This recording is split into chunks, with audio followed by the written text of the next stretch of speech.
To రాటాక్స్ with CM today నేను సహస్ర. ఆంధ్రప్రదేశ్ రాజకీయాల్లో యువ నాయకుడిగా తెలుగుదేశం పార్టీలో కీలక భూమిక పోషిస్తున్న నారా లోకేష్ పై రాష్ట్ర ప్రజలు ఎన్నో అంచనాలు పెట్టుకున్నారు.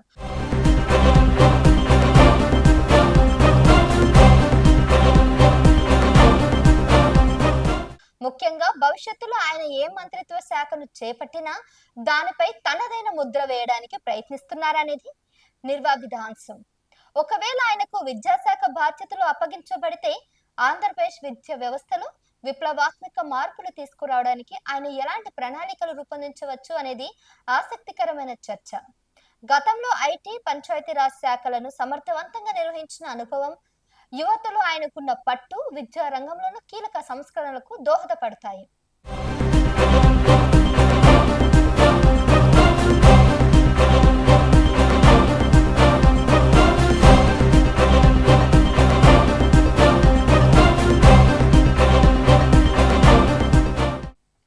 నారా లోకేష్ విద్యా వ్యవస్థను ఆధునీకరించడానికి మరియు సంస్కరించడానికి కొన్ని ప్రధాన అంశాలపై దృష్టి సారిస్తారు. డిజిటల్ అభ్యాసం, సాంకేతిక అనుసంధానం, నైపుణ్య అభివృద్ధి, ఉద్యోగ అవకాశాలు, ఉపాధ్యాయ సాధికారత, మౌలిక సదుపాయాల కల్పన.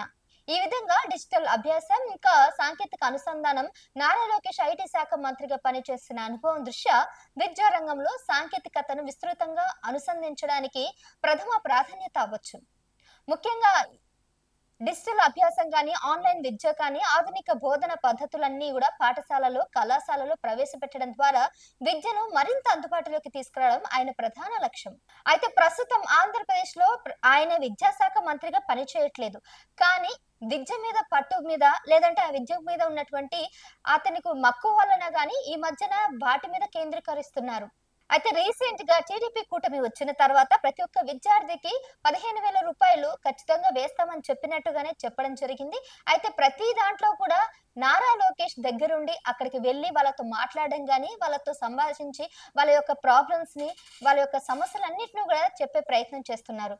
అంతేకాకుండా ఎంతో మంది విద్యార్థులకు బయట ఫారెన్ కంట్రీస్ కి వెళ్ళడానికి, లేదంటే తిను వీసా ప్రాసెస్ ఇవ్వడం కానీ, దానికి సంబంధించిందంతా కూడా నారా లోకేష్ చూసుకోవడం మనం ఎన్నోసార్లు గమనించాం. అంతేకాకుండా కొంతమంది ఉన్నత విద్య అభ్యసించే వాళ్ళకి, లేదంటే ఎవరైనా బాగా చదువుతున్నారు, చదివిన వాళ్ళు ఉత్తీర్ణ అవుతున్నారు అన్న వాళ్ళకి కూడా ల్యాప్టాప్లు ఇవ్వడం మనం చూసాము, లేదంటే వాళ్ళకి వెహికల్స్ ఇవ్వడం మనం చూసాము. ఇలా చాలా సందర్భంలో తన యొక్క ఆ చరువన, అంటే విద్యార్థుల మీద ఎంత ప్రేమ ఉందో నారా లోకేష్ చూపించడం మనం అంతా గమనించాం. దీన్ని బట్టి చూసుకుంటే ఏమవుతుందంటే ఆంధ్రప్రదేశ్ లో ఎక్కువగా విద్యకు సంబంధించినంతా కూడా నారా లోకేష్ ఎక్కువ ఇంట్రెస్ట్ చూపించి వాళ్ళని ఒక ఉన్నత స్థాయికి తీసుకెళ్లడానికి చాలా ప్రయత్నిస్తున్నారని కూడా తెలుస్తుంది. ఇక ప్రతి ప్రభుత్వ పాఠశాలలు మరియు కళాశాలలో స్మార్ట్ క్లాస్ రూమ్లు, ఇంటరాక్టివ్ డిస్ప్లేలు, ఇంటర్నెట్ సౌకర్యాలు కల్పించడానికి అతను ప్రాధాన్యత ఇస్తున్నారు. డిజిటల్ కంటెంట్ అభివృద్ధి చేయడానికి కూడా చాలా ఆలోచిస్తున్నారు. నాణ్యమైన డిజిటల్ పాఠ్య పుస్తకాలు కానీ, వీడియో పాఠాలు కానీ, ఆన్లైన్ అసెస్మెంట్ ప్లాట్ఫామ్లు ఇవన్నీ ఇవ్వడానికి కూడా ఆయన దృష్టి సారిస్తున్నారు.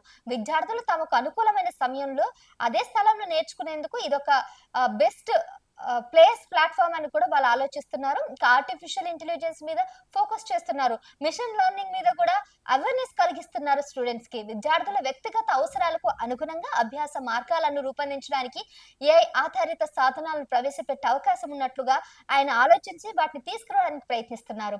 ఇది ప్రతి విద్యార్థికి ప్రత్యేకమైన శ్రద్ధను అందించడానికి సహాయపడుతుంది. ఇక సైబర్ భద్రత, అలాగే డిజిటల్ నైపుణ్యాల గురించి తెలుసుకోవడానికి ప్రయత్నిస్తున్నారు. విద్యార్థులకు కేవలం సాంకేతికతను ఉపయోగించడమే కాకుండా సైబర్ భద్రత, డిజిటల్ పౌరసత్వం మరియు ఆన్లైన్ ఎథిక్స్ గురించి అవగాహన కల్పించడానికి ప్రత్యేక కోర్సులు ప్రవేశపెట్టడానికి నారా లోకేష్ ప్రయత్నిస్తున్నట్లు కూడా తెలుస్తుంది.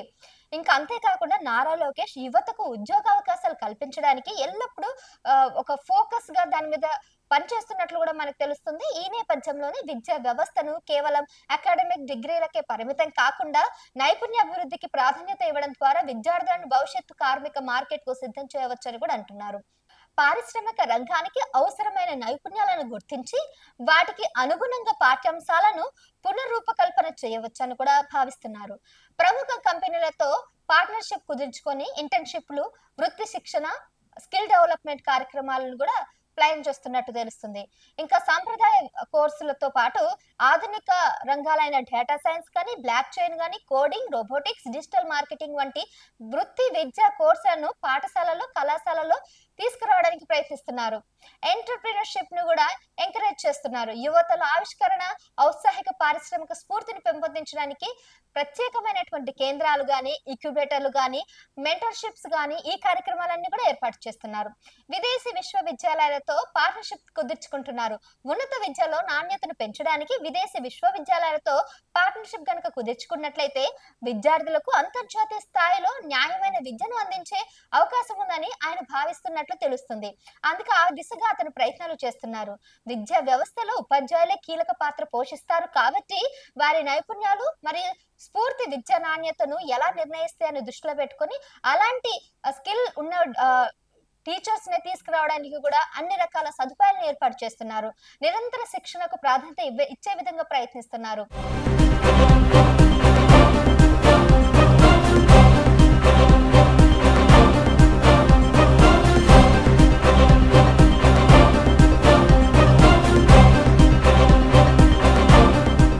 ఇంకా అంతేకాకుండా ఉపాధ్యాయులకు ఆధునిక బోధన పద్ధతులు ఎలా చేయాలని నేర్పిస్తున్నారు. సాంకేతిక పరిజ్ఞానం గురించి, నూతన పాఠ్యాంశాలపై నిరంతర శిక్షణ కార్యక్రమాలు నిర్వహిస్తే ఏ విధంగా విద్యార్థులకు అవన్నీ తెలుస్తాయి అనే విషయాలను కూడా తెలియజేస్తున్నారు. నాణ్యమైన బోధనను ప్రోత్సహించడానికి ఉత్తమ ఉపాధ్యాయులకు ప్రోత్సాహాలు, అలాగే వాళ్ళకి ఎంకరేజ్మెంట్ గా ఏదైనా బోనస్ కూడా ఇవ్వడానికి ప్రయత్నిస్తున్నారట. విద్యార్థులకు మెరుగైన శ్రద్ధను అందించడానికి రకరకాలుగా ప్రయత్నాలు చేస్తున్నారు. అందులో భాగంగానే పాఠశాలలో ఉపాధ్యాయ విద్యార్థి నిష్పత్తిని మెరుగుపరచడంపై, అంటే ఎక్కువ స్ట్రెంత్ ఉంటే అంత దృష్టి కేంద్రీకరించరు కాబట్టి స్ట్రెంత్ తక్కువ పెట్టి కొంతమంది స్టూడెంట్ కి కొంతమంది టీచర్స్ అయితే బాగుంటుందని ఆ విధంగా ప్లాన్ చేస్తున్నారు. ఇక మౌలిక సదుపాయాలు విద్యా వ్యవస్థకు వెన్నెముక వంటివి. వాటి నాణ్యత విద్యార్థుల అభ్యాస అనుభవానికి చాలా ముఖ్యం కాబట్టి నారా లోకేష్ విద్యా సంస్థలతో అత్యాధునిక మౌలిక సదుపాయాలను కల్పించడంపై శ్రద్ధ వహిస్తున్నారు. ఇక రెండోది, స్కూల్ గాని, కాలేజ్ గాని ఆధునికంగా ఉండేటట్టుగా ప్లాన్ చేస్తున్నారు. గాలి, వెలుతురు, సరైన ఫర్నిచర్ తో కూడినటువంటి ఫర్నిష్డ్ డెవలప్మెంట్ స్టూడెంట్స్ గదుల రూమ్స్ అన్నిటి కూడా వాళ్ళు డెవలప్ చేస్తున్నారు. ప్రయోగశాలలు అంటే ల్యాబ్స్ అన్ని కూడా, లేదంటే లైబ్రరీస్ గాని ఇవన్నీ కూడా టెక్నాలజీతో కూడుకున్నటువంటి సైన్స్, కంప్యూటర్ అవన్నీ కూడా అందులో ఉండే విధంగా చేస్తున్నారు. ప్రయోగశాలలు డిజిటల్ గా ఉండే విధంగా, అలాగే గ్రంథాలయాలు కూడా డిజిటలైజేషన్ లైబ్రరీస్ ఉండే విధంగా ఏర్పాటు చేస్తున్నారు. ముఖ్యంగా తాగు నీరు, అంతేకాకుండా స్వచ్ఛంగా మనం అక్కడ పారిశుద్ధ్యం అంతా కూడా నీట్ గా ఉండే విధంగా వాతావరణాన్ని అక్కడ డెవలప్ చేస్తున్నారు. పాఠశాలల్లో వచ్చే విద్యార్థులకు ఎటువంటి ఇబ్బంది కలగకుండా స్వచ్ఛమైన నీరు గాని, మెరుగైన పారిశుద్ధ్య సదుపాయాలు కల్పించే ప్రయత్నాలు కూడా చూస్తున్నట్లు తెలుస్తుంది. ఇంకా మరో విషయం, కేవలం విద్య ఒక్కటే కాదు, స్పోర్ట్స్ చాలా ఇంపార్టెంట్ విద్యార్థులకి. ఎందుకంటే వాళ్ళు ఆలోచించేటప్పుడు ఫిజికల్ గా యాక్టివ్ గా ఉన్నప్పుడే అప్పుడే ఇంకాస్త ఎక్కువ మెరుగైన విద్య అందుకోగలరన్న ఆలోచనతో క్రీడా మైదానాలు గాని, ఇతర క్రీడా సౌకర్యాలను అభివృద్ధి చేయడం గాని వాటిని దృష్టి పెడుతున్నారు వాటి మీద. ఇంకా సవాళ్లు గాని, వాటి మీద వచ్చేటువంటి ఏమైనా ప్రాబ్లమ్స్ గాని, సమస్యలు ఏమైనా ఉన్నా గాని ఎదుర్కోవడానికి అయితే ముందుకు రావడం జరుగుతుంది. దానికి సంబంధించి కొంతమంది మంత్రులతో కూడా సమావేశమయ్యారు నారా లోకేష్. మరి దాని గురించి ఏ విధంగా తీసుకెళ్తారు ఏంటనే అంశాలపైన కూడా ఇంకా మాట్లాడుతున్నట్టు కూడా మనకు తెలుస్తుంది. ఇక ఓవరాల్ గా నారా లోకేష్ విద్యాశాఖ బాధ్యతలు గనుక చేపట్టినట్లయితే ఆంధ్రప్రదేశ్ విద్యా వ్యవస్థలో ఒక సమగ్రమైన భవిష్యత్తు ఆధారిత సంస్కరణలు పరంపరంగా ప్రారంభించే విధంగా ఉంటాయని కూడా తెలుస్తుంది. సాంకేతికతను విద్యా రంగంలో విలీనం చేయడం, నైపుణ్య అభివృద్ధి ప్రాధాన్యత ఇవ్వడం, ఉపాధ్యాయులకు సాధికారత కల్పించడం, మౌలిక సదుపాయాలను మెరుగుపరచడం, ఆంధ్రప్రదేశ్ విద్యార్థులను ప్రపంచ స్థాయి పోటీకి సిద్ధం చేయగల సత్తా నారా లోకేష్ కి ఉందని కూడా కొంతమంది నాయకులు అయితే చెప్తున్నారు. రాజకీయ విశ్లేషకులు కూడా అతనికి ఆ కెపబిలిటీ ఉన్నట్టు కూడా దాన్ని చెప్తున్నారు. మరి నిజంగానే ఆ కెపబిలిటీ ఉంటే ఆ దిశగా నారా లోకేష్ వెళ్తాడా? సృజనాత్మకత లేదంటే సామాజిక బాధ్యత కూడినటువంటి యువతరాన్ని తీర్చిదిద్దే కెపాసిటీ నారా లోకేష్ కి ఉందా లేదో మీరు చెప్పాలి. సో డెఫినెట్ గా మీ అభిప్రాయాన్ని కింద కామెంట్ సెక్షన్ లో తెలియజేయండి. మరిన్ని ఇంట్రెస్టింగ్ న్యూస్ తో నేను డెఫినెట్ గా మళ్ళీ మీ ముందుంటాను.